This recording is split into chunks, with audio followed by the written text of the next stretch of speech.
lakini mimi nisiwe mchoyo wa kumpa sifa zake mama yetu Sikuzani Chikambo. Mama yule ni mwingi, mwenye moyo wa kutoa. Mheshimiwa Sikuzani Chikambo, mbunge aliyokuwa hana mfuko wa jimbo. CCM oye! Sikuzani Chikambo hiki anachotoa anatoa mfukoni mwake. Mambo kama haya anatoaga mbunge wa jimbo kwa sababu anamiliki mfuko wa jimbo.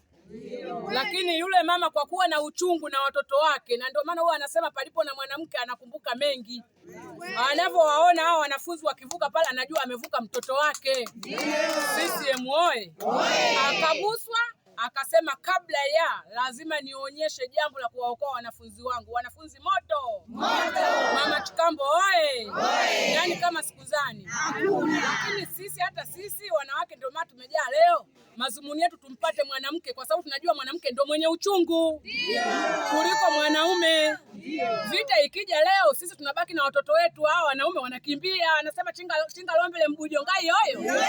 Lakini mwanamke unabaki na mtoto wako hapo ulipo. Na ndio maana Sikuzani Chikambo kokote anakozunguka anakumbuka nyumbani.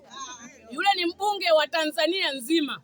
Lakini haya anayafanya, Mbeya anayafanya, Mbinga anayafanya, lakini nyumbani kwanza. CCM oye!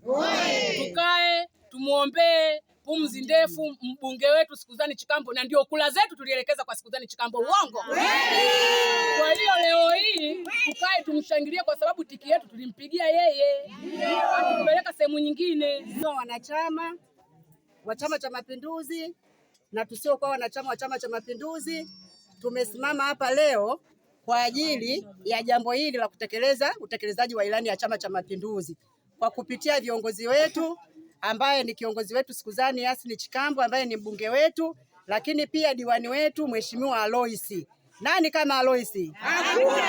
Hiki leo tulichokuja kushuhudia ni kitu ambacho cha kukwamua ndani ya wilaya yetu. Manake tusiseme tu kata. Hiki kivuko wanatumia wanafunzi ambao wanatoka maeneo yetu mbalimbali, na sisi wanachama tunatumia hiki kivuko. Kwa hiyo tuwaombee kwa usiku na mchana wafanyakazi wetu ili waende kufanya kazi vizuri, tuweze kukabidhiwa ndani ya siku chache kikiwa kimekamilika. Mradi huu alipoleta mheshimiwa mbunge na mheshimiwa diwani, sisi kama wanachama pale penye kutaka kujitolea tujitoe, tuwape sapoti, tumpe sapoti mbunge, tumpe sapoti diwani. CCM oye! Sina mengi ya kusema.